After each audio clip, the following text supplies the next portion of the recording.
आज मैं एक बार फिर आपके सामने पेश हूँ एक गंभीर और चिंतनीय विषय पर, लेकिन देखना होगा कि भारत के लोग एथलीट्स क्या वाकई में ताइक्वांडो को लेकर फिक्रमंद है कि तमाम जो हमारे एसोसिएशन हैं ताइक्वांडो की जो बिखरी हुई हैं कभी एक हो पाएंगी।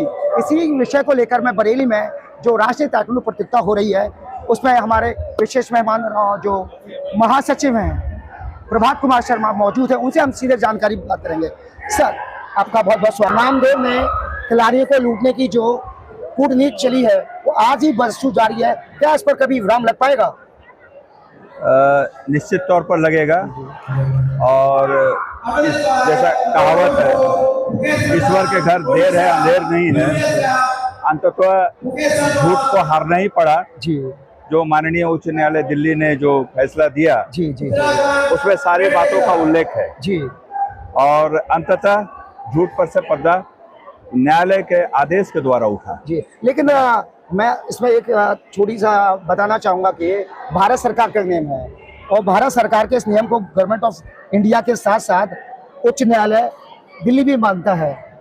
और उस कोर्ट में उसके जो कोर्ट का आदेश आया है उसमें भी उसका कहीं ना कहीं उल्लेख के बावजूद इसके आखिर क्या कारण रहे कि मंगेशकर की बॉडी को द्वारा उसको वही स्थिति बनाए रखने का, क्योंकि मामला न्यायालय से ज्यादा टिप्पणी की थी, क्योंकि आप जानकार हैं, क्या कहेंगे इसको लेकर? देखिए, स्पोर्ट्स कोर्ट की अगर बात करें जी, और जैसा माननीय उच्च न्यायालय ने कहा है कि स्पोर्ट्स कोर्ट के हिसाब से ही उसके कंप्लायंस में ही किसी फेडरेशन को मान्यता देनी है।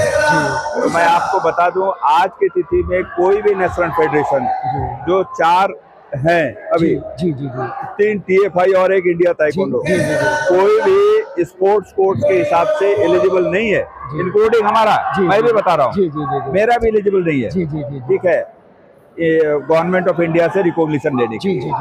अभी जो जरूरत है वो है कि एक फेडरेशन को स्पोर्ट्स कोर्ट के स्ट्रिक्ट कंप्लायंस में, अगर स्पोर्ट्स कोर्ट को हम रेस्पेक्ट करते हैं, मानते हैं, सम्मान देते हैं, तो उसके कंप्लायंस में एक संस्था का निर्माण होना चाहिए, गठन होना चाहिए।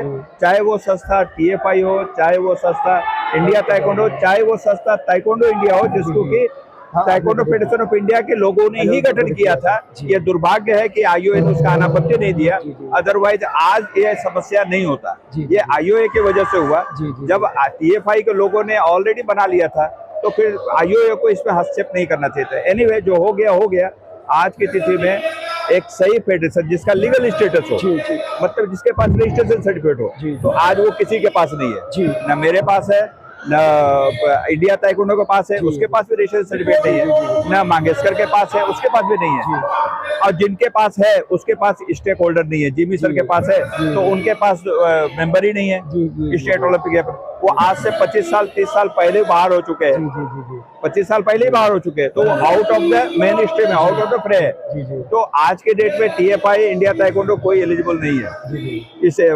और जहाँ तक बात है रिस्टोरेशन का कि रिस्टोर किया जाए, तो मेरे नजर में ये पुनः अगेन जो है ये स्पोर्ट्स कोड का उल्लंघन है, क्योंकि स्पोर्ट्स कोड स्पष्टता कहता है कि उसी फेडरेशन को मान्यता दी जा सकती है जिसको IOA का एफिलिएशन हो, जिसको इंटरनेशनल फेडरेशन को। जो 8.2 स्पोर्ट्स कोड का एनेक्सर 2 का 8.2 में स्पष्ट लिखा है एलिजिबिलिटी कंडीशन। जब तक वो एलिजिबिलिटी कंडीशन फुलफिल नहीं होता है, रिस्टोरेशन करना, अगर भारत सरकार पुनः रिस्टोर करती है बेंगलोर TFI को, तो वो भी उल्लंघन है स्पोर्ट्स कोड का, क्योंकि स्पोर्ट्स कोड में वो नहीं है। ये भारत सरकार को चाहिए इसका क्लैरिफिकेशन के लिए एक मॉडिफिकेशन फाइल करना चाहिए उसी रीट पिटीशन पे कि भाई ये आपने जो कोर्ट ने न्यायालय जो दिया है वो उसके हिसाब से पेटिशनर भी एलिजिबल नहीं है। प्रभाजी इधर रोकना चाहूंगा मैं, एक बड़ी विचित्र और विडंबना विषय है कि एक तरफ आपने भी मैं डंडा कहूंगा कि डंडा कर रखा है आपने IOA और खेल मंत्रालय को, क्योंकि खेल मंत्रालय ने और IOA ने गलत एफिलिएशन दिया मंगेशकर की बॉडी को, क्योंकि वो WTC से क्रोकोडाइल्स नहीं था। और उसके बाद में अब पुनः एक बार फिर हाई कोर्ट ने ऐसा आदेश दे दिया है जिससे भारत सरकार और IOA फंस गया है। तो इसको लेकर आप क्या कहेंगे? देखिए, पहली बात है, मैंने कोई डंडा नहीं किया है। मैं तो सिर्फ अपने ताइक्वांडो का, मैं अपना अधिकार नहीं, मैं TFI का, मैं ताइक्वांडो के अधिकार के लिए लड़ रहा हूँ। मैं स्पष्ट बताता हूँ, मेरा कोई ये नहीं है, मैं स्पष्ट घोषणा करता हूँ, मेरा कोई ये नहीं है कि नहीं मुझे ही सेक्रेटरी बनना है, मुझे ही, मेरे लोगों को ही बनना नहीं। लेकिन जो जेन्युइन है उसको आना पड़ेगा। अगर वो नहीं आएगा तो प्रभात शर्मा लड़ना छोड़ेगा नहीं। आप बहुत बड़ी बात कर रहे हैं। आप एक तरफ खेल मंत्रालय और आईओ पर बड़ा गंभीर आरोप लगाते हैं, तो वहीं दूसरी तरफ बाजी ये भी कहते हैं कि मेरा आना ना आना मायने नहीं रखता, लेकिन खिलाड़ियों के हित के लिए वो डंडा करते रहेंगे, कोर्ट का दरवाजा खटखटाते रहेंगे, चाहे उनको सुप्रीम कोर्ट में क्यों ना जाना पड़े। ये बिल्कुल सही बात है, बिल्कुल। लेकिन जब नामदेव जैसे लोग के खिलाफ जन समूह महाराष्ट्र में उतर पड़ता है, बावजूद इसके कोई भी कार्रवाई नहीं होती है, तो वर्ल्ड ताइक्वांडो आखिर करना क्या चाहता है? देश को बर्बाद कर रहा है। देखिए, वर्ल्ड ताइक्वांडो को बहुत ज्यादा हम दोषी नहीं मानते हैं। कारण ये है कि हमारे यहीं के लोग, हमारे IOA के लोग ने उसको पहले चिट्ठी दिया कि ये हमारा एफिलिएटेड मेंबर है विदाउट वोटिंग राइट। उस वोटिंग राइट के लिए कंडीशंस को फुलफिल करना चाहिए था, लेकिन वो कंडीशंस आज तक उसने फुलफिल नहीं किया, जिस वजह से उसका वो भी जो विदाउट वोटिंग राइट था वो भी खत्म हो गया। जस्टिस एल नागेश्वर राव साहब ने अपने ऑर्डर में स्पष्ट कर दिया, India taekwondo is not eligible to be member of IOA। तो उसका वो IOA का मेंबर होने से बाहर हो चुका है। तो अब ऐसे परिस्थिति में जो अभी प्रेजेंट सिचुएशन है, इस प्रेजेंट सिचुएशन में एक कमेटी बनानी चाहिए, भारत सरकार IOA दोनों को मिल करके।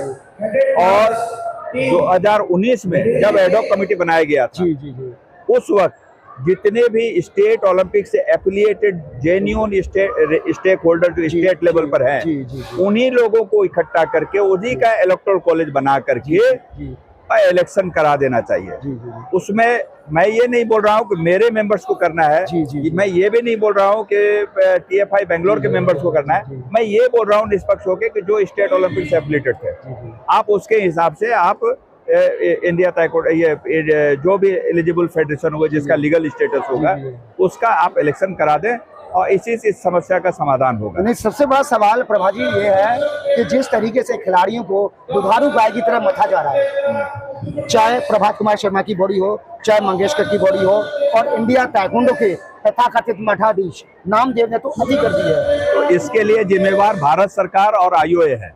तो समाधान आप लोग मिलकर निकालेंगे? ये अंकुश लगाने का काम भारत सरकार और IOA का है। ईशानी गणेश और आप मिलकर नहीं चाहते हैं ऐसे लोगों को बाहर को दिखाने? मैं सभी से सिवाय नामदेव मैं सभी से मिलने के लिए था, क्योंकि नामदेव ताइक्वांडो में नहीं था। बिल्कुल। और ताइक्वांडो को नहीं। ठीक है, आई श्री गणेश जी पहले जब इलेक्शन हुआ था 2016 में, वो वाइस प्रेसिडेंट थे। वो शुरू से तमिलनाडु ओलंपिक एसोसिएशन में थे, तो हमें उनसे कोई परहेज नहीं है, हमें मांगेशकर से भी परहेज नहीं है। जो ताइक्वांडो से पहले बहुत बड़ी बात कर रहे हैं आप, पूरे देश में ये मैसेज जाएगा। हाँ, कोई बात नहीं, मुझे किसी से नहीं। मैं चाहता हूँ जो लोग ताइक्वांडो चलाते तो वही चलाएंगे कोई बाहरी आदमी ताइक्वांडो नहीं चला सकता। तो वो समावेश कैसे होगा मंगेशकर का, प्रभात शर्मा का, राज्यों के? मैं खुला दिल वाला आदमी हूँ। मैं ताइक्वांडो हित चाहता हूँ, मेरा अपना हित का कोई सवाल नहीं। बहुत बड़ी बात कह दी प्रभात कुमार शर्मा जी ने कि जिस तरीके से आज भारत में ताइक्वांडो डिस्प्यूट में है, जिसके लिए कहीं ना कहीं भारतीय खेल प्राधिकरण और सबसे बड़ा भारतीय ओलंपिक संघ इसका सबसे बड़ा जिम्मेदार है। उन्हीं के कारण आज जो दुर्दशा तमाम खेलों की है, उसके साथ साथ एक अहम खेल भारतीय ताइक्वांडो महासंघ के ऊपर है और 4 एडिशन आज भी वर्तमान में चल रही है। एक तरफ वर्ल्ड ताइक्वांडो में नामदेव ऐसे भारतीय बाहरी व्यक्ति को दे रखा है, तो वहीं भारत के अंदर आज भी खिलाड़ी पिसता हुआ दिखाई दे रहा है। प्रभात शर्मा ने साफ कहा है कि मैं हर किसी के साथ साझा करने के लिए तैयार हूँ, मिलने के लिए तैयार हूँ, लड़ने के लिए तैयार हूँ, सिर्फ एक व्यक्ति के, क्योंकि वो बाहरी व्यक्ति है। ताइक्वांडो उसका कोई सरोकार नहीं और वो नाम देव है, महाराष्ट्र से जो लगातार खिलाड़ियों को पीसने का काम कर रहे हैं, लूटने का काम कर रहे हैं। अब यह देखना होगा कि दक्षिण कोरिया जो कि कुकीवन और वर्ल्ड ताइक्वांडो फेडरेशन वहीं से मिलता है, वही मुख्यालय है, क्या इस बात पर गौर फरमाएगा कि नामदेव जैसे बाहरी व्यक्तियों को जो खिलाड़ियों को लूटने का काम कर रहे हैं उस पर कोई कठोर कार्रवाई करें। आगे देखते रहेगा किस तरीके से प्रभात शर्मा और आगे जाकर हाई कोर्ट में या WT के सामने किस तरीके से खिलाड़ियों की लड़ाइयों को जद्दोजहद करते हैं।